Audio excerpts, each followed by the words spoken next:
Everyone, welcome back to मेरे YouTube channel किताबों की पाठशाला। सो गाइस, आज की वीडियो में हम देखने वाले हैं क्लास 11th फिजिक्स का चैप्टर नंबर 6 जिसका नाम है कार्य, ऊर्जा और शक्ति। तो चलिए इसके ऑब्जेक्टिव क्वेश्चन देखना स्टार्ट करते हैं। सो फर्स्ट है, किसी वस्तु पर किया गया कार्य उसकी रिक्त स्थान में परिवर्तन के बराबर होता है। तो यहाँ पर राइट आंसर रहेगा गतिज ऊर्जा यानी कि किनेटिक एनर्जी। ओके, फिर सेकेंड है, घर्षण द्वारा किया गया कार्य होता है। तो राइट आंसर रहेगा ऋणात्मक, क्योंकि घर्षण विपरीत दिशा में लगता है और विपरीत दिशा में जो भी कार्य होगा वह कैसा होगा, ऋणात्मक होगा। ओके, फिर है, बंद पथ में संरक्षी बल द्वारा किया गया कार्य रिक्त स्थान होता है। तो राइट आंसर रहेगा शून्य। फिर नेक्स्ट है फोर्थ, कार्य करने की दर को रिक्त स्थान कहते हैं। तो राइट आंसर रहेगा शक्ति। शक्ति को इंग्लिश में क्या बोलते हैं, पावर। ओके, फिर फिफ्थ है, असंरक्षी बल द्वारा किया गया कार्य रिक्त स्थान पर निर्भर करता है। तो राइट आंसर रहेगा पथ, पथ पर निर्भर करता है। फिर सिक्स्थ है हमारा, दृढ़ स्प्रिंग का स्प्रिंग नियतांक मृदु स्प्रिंग के स्प्रिंग नियतांक से रिक्त स्थान होता है। तो राइट आंसर रहेगा अधिक। क्या रहेगा, अधिक। फिर नेक्स्ट है सेवेंथ, किसी बंद पथ में संरक्षी बल द्वारा किया गया कार्य रिक्त स्थान होता है। तो राइट आंसर रहेगा शून्य। फिर हम नेक्स्ट देख लेते हैं। नेक्स्ट है हमारे, सही विकल्प का चयन कीजिए। तो फर्स्ट है, निम्नलिखित में से ऊर्जा का मात्रक नहीं है। तो राइट आंसर रहेगा वाट। ओके, क्योंकि वाट तो शक्ति का मात्रक है। फिर नेक्स्ट है, किसी निकाय की स्थितिज ऊर्जा बढ़ेगी यदि। तो इसका राइट आंसर रहेगा निकाय द्वारा संरक्षी बल के विरुद्ध कार्य किया जाए। फिर नेक्स्ट है, अप्रत्यास्थ संघट्ट में संरक्षित रहता है। तो राइट आंसर रहेगा संवेग। नेक्स्ट है, जब कोई संरक्षी बल किसी वस्तु पर धनात्मक करता है तो उसकी स्थितिज ऊर्जा। तो राइट आंसर रहेगा घटती है। नेक्स्ट है फिफ्थ, एक व्यक्ति किसी वस्तु को निम्नानुसार मार्ग से ए से बी तक पहुंचाता है। तो इसमें राइट आंसर रहेगा फोर्थ वाला, जो यहाँ पर है सभी के समान कार्य। क्या रहेगा, सभी के समान कार्य। नेक्स्ट आते हैं हमारे, एक वाक्य में उत्तर दीजिए। तो इसका फर्स्ट है, यदि कोई मशीन 10 सेकेंड में 100 जूल कार्य करे तो उसकी शक्ति बताइए। तो चलिए इसका आंसर हम देख लेते हैं। आंसर है हमारा, आंसर आप स्क्रीन पर देख सकते हैं, जो हमें क्वेश्चन में दिया गया है कार्य। तो कार्य का हमें मान बताया गया है कि 100 जूल है। फिर हमें समय बताया गया है तो वह 10 सेकेंड बताया गया है। ज्ञात क्या करना है हमें, शक्ति यानी कि पावर, पी द्वारा इसे दर्शाते हैं। फिर हमने इसे ज्ञात करने के लिए शक्ति का फॉर्मूला यूज़ किया है। उस फॉर्मूले को यूज़ करते हुए उसमें कार्य और समय का मान रखते हुए जब इसे सोल्व किया तो 10 ढाई 100, तो 10 हमारे पास आंसर आया और 10 जूल प्रति सेकेंड। ओके, तो इस प्रकार हमारे पास आया शक्ति 10 वॉट। ओके, फिर हमारा नेक्स्ट क्वेश्चन है, सेकेंड है, कार्य का एसआई मात्रक लिखिए। तो इसका एसआई मात्रक है जूल। क्या रहेगा, जूल। फिर नेक्स्ट है थर्ड, शक्ति का एसआई मात्रक लिखिए। तो इसका रहेगा वाट, वाट। फिर नेक्स्ट है फोर्थ, जब बल और विस्थापन के मध्य अधिक कोण हो तो कार्य की प्रकृति कैसी होगी। तो राइट आंसर रहेगा ऋणात्मक, ऋणात्मक।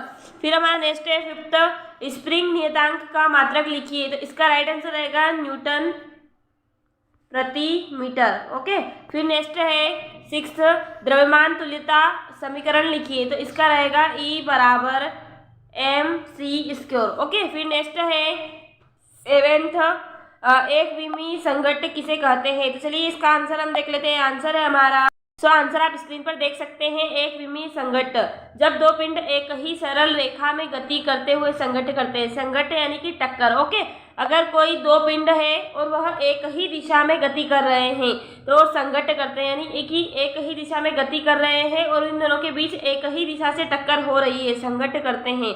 तथा संघट्ट के पूर्व एवं पश्चात सरल रेखा के अनुदिश गति करते हैं। अगर टक्कर हुई है तो उसके पश्चात वो क्या करेंगे, एक इधर दिशा में जाएगा और एक उसकी विपरीत दिशा में जाएगा, इस प्रकार। तो इस प्रकार के संघट्ट को एक विमीय संघट्ट कहते हैं। जैसे कि रेल की गाड़ी के डिब्बों के मध्य संघट्ट, जब रेलगाड़ी के जो डिब्बे होते हैं उनके मध्य जो टक्कर होती है वह एक विमीय संघट्ट का उदाहरण है। फिर नेक्स्ट है हमारा एट्थ है, द्विविमीय संघट्ट किसे कहते हैं। तो चलिए इसका आंसर हम देख लेते हैं। आंसर है हमारा, तो आंसर आप स्क्रीन पर देख सकते हैं, द्विविमीय संघट्ट, जब दो पिंड एक ही सरल रेखा में गति न करे लेकिन एक ही तल में हो तो तथा संघट्ट के पूर्व एवं पश्चात ऊर्जा तल में रहे, तब इस प्रकार के संघट्ट को द्विविमीय संघट्ट कहते हैं। क्या होता है कि जो दो पिंड है वो एक ही दिशा में गति नहीं करेंगे, एक इधर से आएगा तो दूसरा दूसरी दिशा से आएगा, और जब इन दोनों के बीच टक्कर होगी तो वह दोनों एक ही ऊर्जा तल में रहेंगे। तो इसी को हम क्या बोलेंगे, द्विविमीय संघट्ट। जैसे कि उदाहरण के लिए कैरम की दो गोटियों के मध्य संघट्ट। फिर नेक्स्ट है हमारे आते हैं अति लघुत्तरी प्रश्न, जो कि हमारे 2 अंकीय प्रश्न है। तो चलिए इसको देखना स्टार्ट करते हैं। सो फर्स्ट है ऊर्जा संरक्षण का नियम लिखिए। तो चलिए इसका आंसर हम देख लेते हैं। आंसर है हमारा, आंसर आप स्क्रीन पर देख सकते हैं, ऊर्जा संरक्षण का नियम।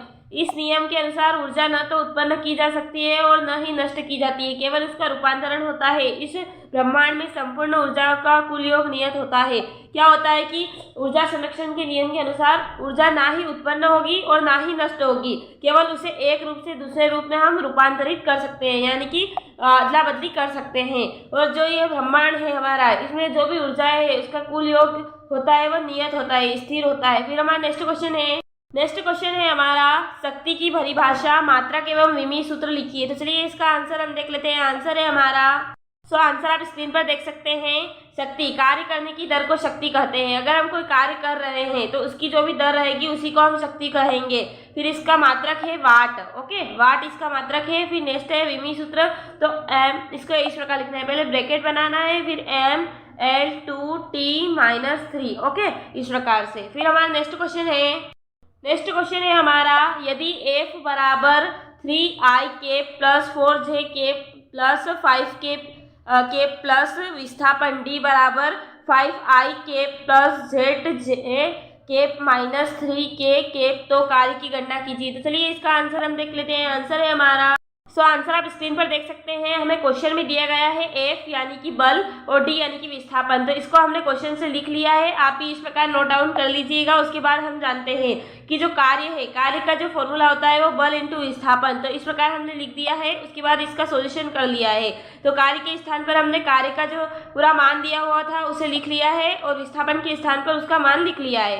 अब हमने क्या किया है कि 5 3 15, 4 चौक 16 और 5 3 15, लेकिन ये माइनस के इसलिए हमने माइनस लिखा है। फिर हमने इन दोनों को काट दिया, प्लस माइनस माइनस, ओके, तो जब ये दोनों कट गए और यहाँ पर प्लस का 60 बचा, तो इसको हमने बोला 60 यूनिट, इसका आंसर रहेगा। फिर हमारा नेक्स्ट क्वेश्चन है हमारा, अप्रत्यास्थ संघट्ट क्या होता है। तो चलिए इसका आंसर हम देख लेते हैं। आंसर है हमारा, आंसर आप स्क्रीन पर देख सकते हैं। अप्रत्यास्थ संघट्ट, यदि किसी संघट्ट में निकाय का रेखीय संवेग संरक्षित रहता है परंतु गतिज ऊर्जा संरक्षित नहीं होती है, तो इस प्रकार के संघट्ट को अप्रत्यास्थ संघट्ट कहते हैं। क्या होता है कि किसी दो चीजों के बीच संघट्ट हो रहा है, तो उसमें क्या होगा, उसका रेखीय वेग जो है, संवेग है, वो संरक्षित होता है, यानी कि सुरक्षित होता है, लेकिन जो उसकी गतिज ऊर्जा रहती है वो सुरक्षित नहीं होती है। तो इस प्रकार के संघट्ट को हम अप्रत्यास्थ संघट्ट कहेंगे। इसके हमने 2 उदाहरण लिखे हैं। 2 वाहनों का टकराना, हम जानते हैं कि एक इधर से आ रहा है, दूसरा दूसरी दिशा से आ रहा है। इन दोनों के बीच जब संघट्ट होगा तो उसी को हम बोलेंगे अप्रत्यास्थ संघट्ट। फिर है सतह से गेंद का टकराना, कोई सतह है तो उसी से अगर गेंद टकराए तो वह वापस उछल जाएगी, ओके। फिर हमारा नेक्स्ट क्वेश्चन है हमारा, कार्य ऊर्जा प्रमेय लिखिए। तो चलिए इसका आंसर हम देख लेते हैं। आंसर है हमारा, आंसर आप स्क्रीन पर देख सकते हैं। कार्य ऊर्जा प्रमेय, इस प्रमेय के अनुसार किसी बल द्वारा किया गया कार्य वस्तु की गतिज ऊर्जा में परिवर्तन के बराबर होता है। अगर किसी बल द्वारा किया गया कार्य है, बल द्वारा किया जा रहा है कोई कार्य, तो उसमें क्या होगा, वह वस्तु भी गतिज ऊर्जा में परिवर्तन हो जाएगा, तो उसी के बराबर हम कार्य को कहेंगे। इसी को हमने कार्य ऊर्जा प्रमेय कहा है। फिर नेक्स्ट है 6th, सदिशों के अदिश गुणा के कोई 2 गुण लिखिए। तो चलिए इसका आंसर हम देख लेते हैं। आंसर है हमारा, सदिशों के अदिश गुणनफल के 2 गुण। तो चलिए इसको देख लेते हैं। तो पहला गुण है, सदिशों का अदिश गुणनफल क्रम विनिमय नियम का पालन करता है, यानी कि जो सदिश के अदिश है उनका जो गुणनफल होगा वह क्रम के अनुसार होगा। जिस प्रकार एक क्रम विनिमय नियम है उसी का वह पालन करेगा। फिर सेकेंड है, सदिशों का अदिश गुणनफल वितरण नियम का पालन करता है, यानी कि जो इधर है वह उधर साइड भी रहेंगे, वो वितरण करेगा, ओके। तो ये दोनों इसके गुण हैं। फिर नेक्स्ट है हमारा, 7th है, प्रत्यास्थ स्थितिज ऊर्जा की परिभाषा लिखिए। तो चलिए इसका आंसर हम देख लेते हैं। आंसर है हमारा, आंसर आप स्क्रीन पर देख सकते हैं। प्रत्यास्थ स्थितिज ऊर्जा की परिभाषा, प्रत्यास्थ ऊर्जा वह स्थितिज यांत्रिक ऊर्जा है जो उस पदार्थ के आकार आयतन को विकृति करने के कारण उस पदार्थ के अंदर संग्रहित हो जाती है। क्या होता है कि कोई वस्तु है वह स्थिर है, ओके, तो उसका जो आयतन है और आकार है उसकी विकृति यानी कि अटपटा होने के कारण उस पदार्थ के अंदर संग्रहित हो जाता है, तो इसी को हम बोलेंगे प्रत्यास्थ स्थितिज ऊर्जा, ओके। फिर हमारा नेक्स्ट है नेक्स्ट क्वेश्चन है हमारा, नाभिकीय विखंडन में ऊर्जा किस प्रकार प्राप्त होती है? तो राइट आंसर रहेगा नाभिकीय विखंडन में ऊर्जा गतिज ऊर्जा के रूप में प्राप्त होती है। किसके रूप में? गतिज ऊर्जा के रूप में। ओके, फिर हमारा नेक्स्ट क्वेश्चन है हमारा लघुत्तरी प्रश्न, जो कि हमारे 3 अंकीय प्रश्न है। तो चलिए इसको देखना स्टार्ट करते हैं। सो फर्स्ट है, शक्ति के लिए सूत्र P बराबर F इंटू V स्थापित कीजिए। तो चलिए इसका आंसर हम देख लेते हैं। आंसर है हमारा, तो आंसर आप स्क्रीन पर देख सकते हैं। माना किसी वस्तु पर नियत बल F है, F सदिश। ओके, इसके ऊपर एक तीर का निशान लगाया गया है। लगाने पर t समय में वस्तु का विस्थापन d सदिश होता है। तो बल द्वारा किया गया कार्य, तो कार्य का फॉर्मूला होता है W बराबर F सदिश इंटू डी सदिश। ओके, अतः शक्ति का हम फॉर्मूला लगा लेते हैं। तो शक्ति का होता है शक्ति बराबर कार्य बटे समय। तो इसका हमने लगाया है। फिर हमारे पास जो कार्य का मान था उसे लिख दिया है और समय के स्थान पर समय ही रखा है। जब इसको सोल्व किया तो d बटे टी जो कि वेग के बराबर होता है, इसलिए वेग का हमने d बटे टी की जगह हमने लिखा है v। ओके, v बराबर यानी कि वेग, वेलोसिटी। तो इसका हमने यहाँ पर लिख दिया है P बराबर F सदिश इंटू V सदिश। यह हमारा आंसर आ चुका है। यहाँ फिर हमने लिख दिए हैं, यहाँ V गतिशील वस्तु का वेग है और यही शक्ति का बल तथा वेग में संबंध है। तो P बराबर F इंटू V, यह शक्ति और बल में संबंध है। ओके, फिर हमारा नेक्स्ट क्वेश्चन है हमारा, कोई बाइक 5 सेकेंड प्रति सेकेंड को एक समान वेग से गतिमान है। यदि सड़क द्वारा टायर पर 300 न्यूटन का घर्षण बल आरोपित करे तो बाइक के इंजन की शक्ति ज्ञात कीजिए। तो चलिए इसका आंसर हम देख लेते हैं। आंसर है हमारा, आप यहाँ आंसर देख सकते हैं हल। यहाँ पर हमें क्वेश्चन में वेग बताया गया था, घर्षण बल बताया गया है। तो इनके मान हमें क्वेश्चन से देखकर लिख लेना है। लिखने के पश्चात हमें याद करना है P यानी कि शक्ति पावर। ओके, फिर हमने यहाँ पर P का फॉर्मूला लगाया है, जिसको सोल्व करने के पश्चात हमारे पास यह सिचुएशन बनती है। यहाँ पर हमने W के स्थान पर W का मान रख दिया है, W का जो सूत्र होता है उसका मान रख दिया है। मान रखने के पश्चात हमने क्या किया है, जो d बटे टी होता है वह v के बराबर होता है। तो यहाँ पर हमने v लिख दिया है। अब इन दोनों को हमने सोल्व किया, क्योंकि ये दोनों क्वेश्चन में दिए हुए हैं वेग और बल। तो इन दोनों का मल्टीप्लाई किया तो हमारे पास आया 1500 वाट शक्ति। ओके, फिर हमारा नेक्स्ट क्वेश्चन है हमारा थर्ड, किसी भवन के भूतल पर लगा पंप 30 मीटर क्यूब आयतन की पानी की टंकी को 15 मिनट में भर देता है। यदि टंकी भूतल से 40 मीटर ऊपर हो तो पंप द्वारा वह शक्ति ज्ञात कीजिए। G बराबर 10 मीटर प्रति सेकेंड दिया है। ओके, तो चलिए इसका आंसर आप यहाँ स्क्रीन पर देख सकते हैं, जो हमें क्वेश्चन में बताया गया है। आयतन, समय और ऊंचाई, इन तीनों के हमने यहाँ पर मान लिख लिए हैं और इसी के हिसाब से हमने यहाँ पर एक डायग्राम ड्रॉ किया है। इसे आप अच्छे से नोटिस कर लीजिएगा। यहाँ पर भूतल से एक टंकी बनाई गई है जिसका आयतन है 30 मीटर क्यूब। ओके, और यहाँ से इसकी ऊंचाई है तो वह 40 बताया गया है और यहाँ पर इसको भरने में 15 मिनट लगते हैं, इसलिए 15 मिनट बताया गया है। फिर हम जानते हैं कि जो कार्य का सूत्र होता है शक्ति का सूत्र होता है वो कार्य बटे समय होता है। तो हम यहाँ पर देख सकते हैं कि जो W के स्थान पर हमने mgh लिखा है। तो ये क्यों लिखा है, क्योंकि यहाँ पर जो कार्य हो रहा है वो किसी पिंड द्वारा हो रहा है, फिर यहाँ पर गुरुत्वीय त्वरण भी हो रहा है और यहाँ पर ऊंचाई पर हो रहा है, इसलिए यहाँ पर mgh लगाया गया है और बटे में t ऐसा ही रहा है। फिर हमें यहाँ क्वेश्चन में तो gh तो दिया हुआ है, लेकिन m ज्ञात करना है, इसलिए हमने m ज्ञात किया है। तो घनत्व के सूत्र को हमने सोल्व करके द्रव्यमान का सूत्र बनाया है। द्रव्यमान का सूत्र घनत्व इंटू आयतन। तो जब हम जानते हैं कि एक क्यूब का मान कितना होता है 1000, जो उसका घनत्व होता है, तो इसको 10 की पावर 3 लिख सकते हैं हम। फिर यहाँ पर आयतन हमें दिया हुआ है 30 मीटर घन मीटर। तो यहाँ पर हमने इसको लिखकर सोल्व किया है, तो 3 इंटू 10 की पावर 4 kg आया है। ओके, फिर नेक्स्ट हम आगे देखें तो आगे है P.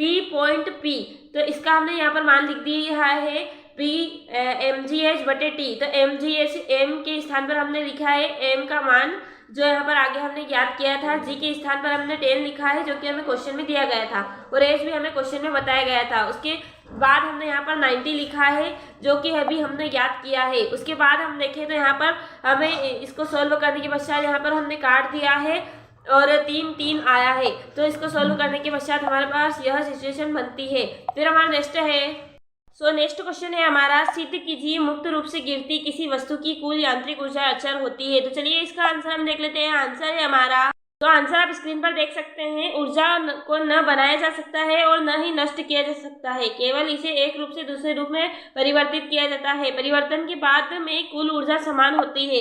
यानी कि जब ऊर्जा बनाई जाएगी और नष्ट की जाएगी तो भी उसमें कोई डिफेक्ट नहीं आएगा, वह सिर्फ रूपांतरित हो जाएगी। ओके, और उसमें जो ऊर्जा परिवर्तन के पहले और बाद में समान ही बनी रहेगी। फिर आगे देखिए तो द्रव्यमान का एक पिंड ऊंचाई b तक उठाया जाता है। a पर इसकी स्थितिज ऊर्जा अधिकतम होती है और गतिज ऊर्जा शून्य है क्योंकि यह स्थिर है। यह जब शरीर को स्वतंत्र रूप से गिराने दिया जाता है और यह b पर पहुंच जाता है, h घट रहा है इसलिए स्थितिज ऊर्जा कम हो जाती है, v बढ़ रहा है इसलिए इसकी गतिज ऊर्जा बढ़ रही है। जब पिंड जर्मीनी स्तर पर पहुंचने वाला होता है तब h बराबर 0 v अधिकतम होगा इसलिए गतिज ऊर्जा अधिक होगी स्थितिज ऊर्जा से। स्थितिज ऊर्जा में कमी बराबर गतिज ऊर्जा में वृद्धि। फिर हम आगे देखिए तो आगे है यह गुरुत्वाकर्षण स्थितिज ऊर्जा की गतिज ऊर्जा में निरंतर परिवर्तन को दर्शाता है। स्थितिज ऊर्जा धन गतिज ऊर्जा बराबर स्थिर यांत्रिक ऊर्जा। फिर नेक्स्ट है हमारा नेक्स्ट क्वेश्चन है संरक्षी बल एवं असंरक्षी बल में अंतर स्पष्ट कीजिए। तो चलिए इसका आंसर हम देख लेते हैं। आंसर है हमारा आंसर आप स्क्रीन पर देख सकते हैं। संरक्षी एवं असंरक्षी बलों में अंतर, पहला है संरक्षी, दूसरा इधर साइड है असंरक्षी। तो यहाँ से आप इसका स्क्रीनशॉट ले लीजिए। संरक्षी बल द्वारा किया गया कार्य किसी कण को एक बिंदु से दूसरे बिंदु तक लाने में किया जाता है, कण के मार्ग पर निर्भर नहीं करता है। जो संरक्षी बल रहेगा वो पथ पर निर्भर नहीं रहेगा। ओके, फिर नेक्स्ट है असंरक्षी बल द्वारा किया गया कार्य किसी कण को एक बिंदु से दूसरे बिंदु तक ले जाने में किया गया कार्य कण पर अपनाए गए मार्ग पर निर्भर करता है। जो संरक्षी बल असंरक्षी बल होता है वो क्या करेगा, जो कण है उसके द्वारा जो रास्ता तय किया गया है पथ उसी पर निर्भर रहेगा। फिर सेकेंड है संरक्षी बल द्वारा कण को एक पूर्ण चक्र में ले जाने में किया गया कार्य शून्य होता है। अगर संरक्षी बल द्वारा कोई कार्य हो रहा है, एक चक्र पूर्ण हो रहा है, तो उसमें जो कार्य होगा वो शून्य होगा। ओके, असंरक्षी बल द्वारा कण को एक चक्र पूर्ण करने में लिए गए कार्य को शून्य नहीं होता है। जो असंरक्षी बल अगर एक चक्र पूर्ण करेगा तो वह पथ पर निर्भर रहेगा, इसलिए उसमें जो मान रहेगा वह शून्य नहीं होगा। ओके, फिर थर्ड है संरक्षी बल द्वारा किया गया कार्य केवल प्रारंभिक व अंतिम स्थितियों पर निर्भर रहता है, न कि उसकी बीच तय किए गए मात्रा की लंबाई पर। क्या होगा कि जो संरक्षी बल रहेगा वो क्या करेगा, जो प्रारंभिक स्थिति रहेगी जहाँ से कण स्टार्ट हुआ है और जहाँ पर कण जाकर स्टॉप होगा यानी रुकेगा, उन दोनों के बीच की जो अंतर है उस पर निर्भर नहीं करता है, उसकी प्रारंभिक और अंतिम स्थिति पर ही निर्भर करता है। फिर है असंरक्षी बल द्वारा किया गया कार्य प्राथमिक व अंतिम स्थितियों के बीच तय करने वाले मार्ग की लंबाई पर निर्भर करता है। क्या होता है कि जो असंरक्षी बल रहेगा वो उसकी प्रारंभिक स्थिति और अंतिम स्थिति जो मार्ग है बीच का उस पर भी निर्भर करेगा। फिर फोर्थ है संरक्षी बल के अंतर्गत गति कर रहे कण के लिए एक बंद मार्ग में कण की गतिज ऊर्जा में कोई परिवर्तन नहीं होगा। अगर कोई संरक्षी बल गति कर रहा है उसके कण तो वो बंद मार्ग में गति करेगा तो उसकी जो गतिज ऊर्जा है उसमें कोई परिवर्तन नहीं होगा। और जो असंरक्षी बल है उसमें गतिमान कण के लिए बंद मार्ग में गति करने पर कण की गतिज ऊर्जा घट जाती है। अगर बंद मार्ग है उसमें कोई कण गति कर रहा है तो उसकी जो गतिज ऊर्जा रहेगी वो घट जाएगी, यानी कि उसमें परिवर्तन होगा। इसके उदाहरण है जो इसका हम फिफ्थ पॉइंट मान सकते हैं, किसी केंद्रीय बल जैसे गुरुत्वीय बल, स्थित विद्युत बल, चुंबकीय बल आदि। और उदाहरण के लिए इधर असंरक्षी बल में घर्षण बल और श्यान बल। फिर नेक्स्ट है हमारा नेक्स्ट क्वेश्चन है किसी स्प्रिंग को खींचने या दबाने पर संचित स्थितिज ऊर्जा के लिए सूत्र स्थापित कीजिए। तो चलिए इसका आंसर हम देख लेते हैं। आंसर है हमारा के आंसर आप स्क्रीन पर देख सकते हैं। किसी स्प्रिंग को खींचने और दबाने के लिए संचित स्थितिज ऊर्जा का सूत्र। तो यहाँ पर है माना, क्या करना है, पहले हमें एक स्प्रिंग लेनी है जिसको खींचना है और एक को दबाना है। हमने यहाँ पर तीन स्थितियाँ बनाई है, एक में थोड़ा कम खींचा है, एक में अधिक खींचा है और एक में बिल्कुल भी नहीं खींचा गया है। यहाँ पर एक पिंड भी बताया गया है। ओके, तो यह माना एक स्प्रिंग किसी दृढ़ आधार से जुड़ा है, ये इसका आधार है। ओके, दृढ़ इससे जुड़ा हुआ है, तो जिस पर m द्रव्यमान का एक प्लांक जुड़ा है, जो ये m द्रव्यमान का एक पिंड है जिसे हमें प्लांक बताया गया है। ओके, जब स्प्रिंग के जुड़े प्लांक को अल्प दूरी dx तक विस्थापित किया जाता है, यानी यहाँ से यहाँ तक विस्थापित किया जाता है, तो उसकी स्थिति स्प्रिंग की लंबाई में परिवर्तन अत्यंत अल्प होता है, यानी कि बहुत कम होता है। अतः स्प्रिंग की लंबाई dx परिवर्तन करने में बल द्वारा किया गया कार्य, जो बल द्वारा किया गया कार्य है dw बराबर df इंटू dx, जो इसको हमने समीकरण नंबर 1 नाम दिया है। फिर आगे देखिए तो हुक के नियम से स्प्रिंग पर लगाया गया बल विस्थापन x के समानुपाती होगा। तो बल किसके समानुपाती होगा, विस्थापन x के, x यहाँ पर इसका विस्थापन है। तो जब इसको अनुक्रमानुपाती यानी कि समानुपाती को हटाएंगे तो यहाँ पर हमारे पास k नियतांक आ जाएगा। इसको हमने समीकरण नंबर 2 नाम दिया है। फिर समीकरण 1 को देखें तो क्या था, dw बराबर f इंटू dx, तो dw के स्थान f के स्थान पर हमने लिख दिया है kx, जो कि हमने यहाँ पर सेकेंड से लिया है। फिर प्लांक को O से शून्य से x दूरी विस्थापित करने में किया गया कार्य। फिर हम यहाँ पर समाकलन की जो स्टेप्स होती है उसे लेंगे, तो इसको हम ऐसे ही रहने देंगे। इसमें समाकलन लगाएंगे, x लिखेंगे और नीचे की ओर जो कम मतलब जिसका मान कम होता है वो नीचे की ओर लिखा जाता है। तो यहाँ पर शून्य कम है और x अधिक है, इसलिए इस प्रकार लिखा है। फिर हम आगे देखें तो आगे आप देख सकते हैं ये W जो कि बहुत ही बड़ा है, तो उसे हमने बाहर निकाल लिया है। इधर K ये एक अलग से नियतांक निकाल लिया है। फिर हमने क्या किया है, x ऊपर लिखा है और शून्य नीचे, x dx जो अंदर रहता है। फिर यहाँ पर एक फॉर्मूला काम आएगा, जो फॉर्मूला होता है यहाँ पर मैं लिख के बता देती हूँ, n1 + 1 = 1 + 1, इस प्रकार होता है वो फॉर्मूला। तो उसके हिसाब से हमने यहाँ पर लिखा है, जो यहाँ पर हम 1 देख सकते हैं। ओके, यहाँ पर x का मान हम 1 ही रखते हैं, इसलिए हमने यहाँ पर इस प्रकार लिखा है। जब इसको सोल्व किया तो x² 2 आया है, तो इसको हमने क्या किया, जो 2 अपने आप में पूर्ण है इसलिए इसे हमने बाहर निकाल लिया है। तो और इन दोनों को x और शून्य का जब स्क्वायर किया, स्क्वायर करने के पश्चात हमें x² मिलता है। तो यही हमारा संचित स्थितिज ऊर्जा के लिए फॉर्मूला निकल कर आता है, 1/2 kx²। ओके, फिर हमारा नेक्स्ट एंड लास्ट क्वेश्चन है हमारा, कोई साइकिल सवार ब्रेक लगाने पर फिसलता हुआ 10 मीटर दूर जाकर रुकता है। इस प्रक्रिया की अवधि में सड़क द्वारा साइकिल पर लगाया गया बल 200 न्यूटन है, तो इसकी गति के विपरीत है। सड़क द्वारा साइकिल पर लगाए गए कार्य की गणना कीजिए। तो चलिए इसका आंसर हम देख लेते हैं। आंसर है हमारा, आंसर आप स्क्रीन पर देख सकते हैं, जो हमें क्वेश्चन में दिया है उसको लिख लिया है, बल, विस्थापन और कोण। यहाँ पर विपरीत कोण का बोला है, इसलिए हमने 180, जहाँ हम पता है कि जो अगर बल द्वारा किए गए कार्य की जो प्रकृति ऋणात्मक होती है उसका मान क्या होता है, 180 डिग्री, इसलिए हमने यहाँ पर ये लिख लिया है। बाकी हमें कार्य ज्ञात करना है, की गणना करने के लिए हमने यहाँ पर लिख दिया है कार्य की गणना। फिर हमने यहाँ पर कार्य का फॉर्मूला लगा दिया है, W = F सदिश × D सदिश। यहाँ पर देखिए तो जब इन दोनों को सदिश हटाया जाता है तो cos θ आ जाता है, और cos θ लगाते हैं तो इसका जो cos 180 का जो मान होता है वो -1 होता है, और F और D का मान 200 न्यूटन और यहाँ पर 10 दिया हुआ है, जो 10 मीटर विस्थापित हुआ था। जब इन दोनों को हमने मल्टीप्लाई किया तो हमारे पास आया 2000 जूल, तो ये माइनस की संख्या थी इसलिए -2000 जूल। ओके, तो thanks for watching this video अच्छा लगा हो तो प्लीज़ वीडियो को लाइक कीजिएगा, चैनल को सब्सक्राइब कीजिएगा एंड अधिक से अधिक शेयर कीजिएगा। धन्यवाद।